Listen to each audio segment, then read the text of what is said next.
नमस्कार आपण मानकु advance happy Holi Holi पूर्वर आपण माने निश्चय भाव में यही ठंडाई पाउडर रेसिपी को घरे बनई रखी दिंतु।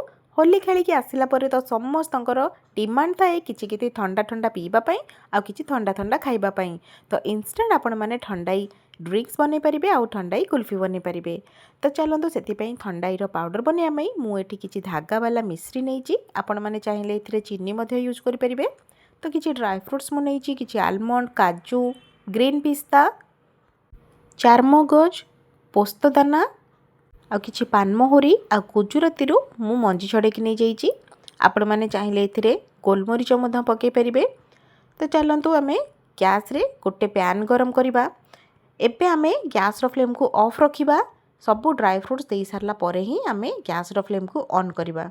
तो देखो मु सबू ड्राई फ्रुट्स एथरे किसी पानमहुरी दे देइथिली आउ गुजराती मंजी छड़ेकी दे देइथिली आ मु एथिरे किछि केसर धागा दे देइथिली आ किछि गोलाप फूलर पाखुड़ा पकई देइथिली जहाँ फल कि यार बास्ना आउ टेस्ट दीटा जाक ही बहुत ही भल आसीबो। एबे आमे गैस फ्लेम को ऑन करवा आउ लो फ्लेम रे आमे 2 ରୁ 3 मिनिट जाए यहाँ को ड्राई रोस्ट करनबा। यहाँ को ड्राई रोस्ट करने द्वारा एथिरे जदि किछि मॉइस्चर थाए तो यह रहिबनी आ बढ़िया से यह पाउडर बनी जिवो। जदि आमे यहाँ को सेमिति ही ग्राइंडिंग करवा तो एथरू ऑयल रिलीज होता है तो भल से पाउडर बनी न थाए। तो देखो आमे हल्का हल्का यहाँ को ड्राई रोस्ट करनबा जमती कि आमे हाथ रे यहाँ को छुई पारुथुआ सेतिकी उषुम रे ही आमे यहाँ को ड्राई रोस्ट करवा। मु यहाँ को 2 ରୁ 3 मिनिट जाए ड्राई रोस्ट कला परे यहाँ को गोटे प्लेट को काटिकी आमे ठंडा करवा। तो ठंडा हैला परे ही आमे यार गोटे पाउडर बनै नबा। तो यहाँ को आपण मैंने सेमिति ही पाउडर बन पारे किंतु जदि आप एथिरे मिश्री किंबा चीनी मिसेकी गुंड करूचु ताहले यह बहुत ही बढ़िया भाव में पाउडर बनी जाए। तो यहाँ को ठंडा हैला परे मु गोटे ग्राइंडिंग जार दे देइथिली आ जो मिश्री मु नेइथिली ताकू मु गोटे हेमदस्ता साहाय्य दरदरा करके छेची नेइथिली जहाँ फल कि यह गुंड करने बहुत ही सुविधा हम। तो देखो मुझे मिश्री पकई देइछि आ एथिरे मु किछि मिल्क पाउडर ऐड करिछि। ये सबू को आमे गोटे पाउडर बनै नबा। देखो आमे पाउडर बनी जाइए।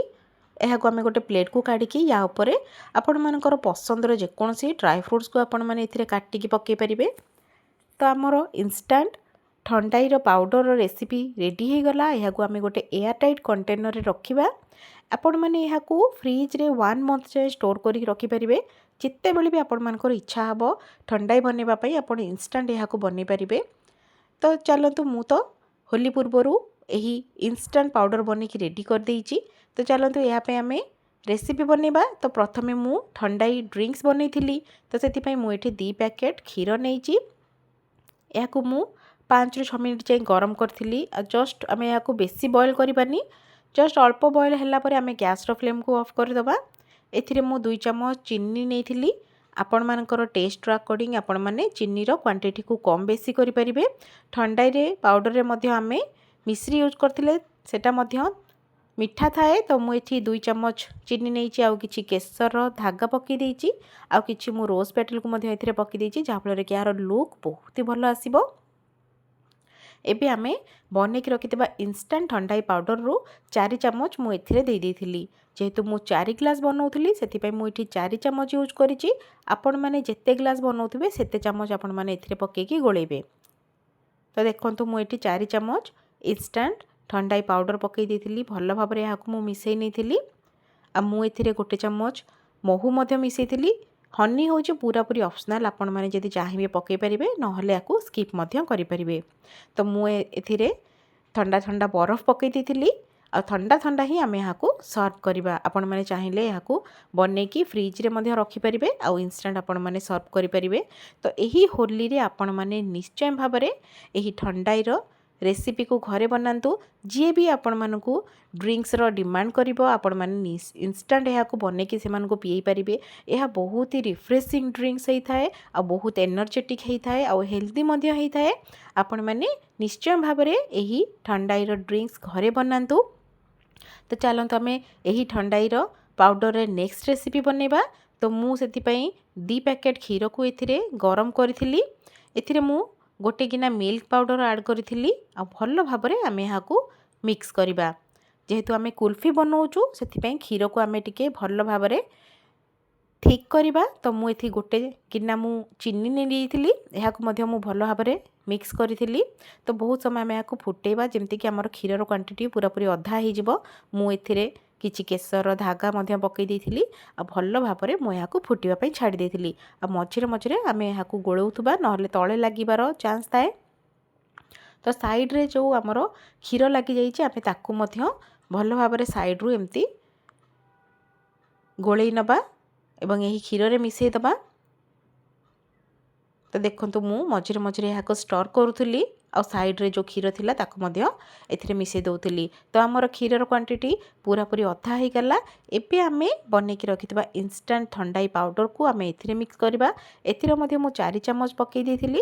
ଆମେ ଏଥିରେ ଏକା ସାଙ୍ଗରେ ସବୁ ଗୁଣ୍ଡ ପକାଇବାନି, ଗୋଟେ ଗୋଟେ ଚାମଚ କରିକି ଆମେ ମିଶାଇବା, ଯାହାଫଳରେ କି ଏହାର ଆଉ ଲମ୍ପସ୍ ରହିବନି, ଏହା ଭଲ ଭାବରେ ମିଶିଯିବ।